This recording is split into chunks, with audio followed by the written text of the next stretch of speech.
Here I have OPPO Reno4 Z 5G, and today I'm going to show you how to enter recovery mode on this device. So to do this, firstly you have to turn your device off by holding power key, and after it turns off completely, what you'll have to do is to hold down combination of keys, power key and volume down at a couple of seconds, like this.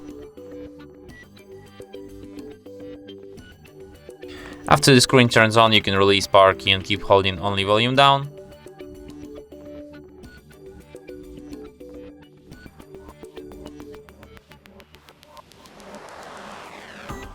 And that's how you can enter the recovery mode here. So let's select English language. Here at the recovery mode you can use volume keys to navigate and power key to select.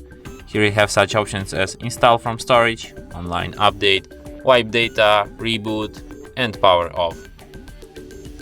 So if you want to quit this mode, just select an option power off and turn off your device, or the option reboot and restart it. And it will be restarted as usual.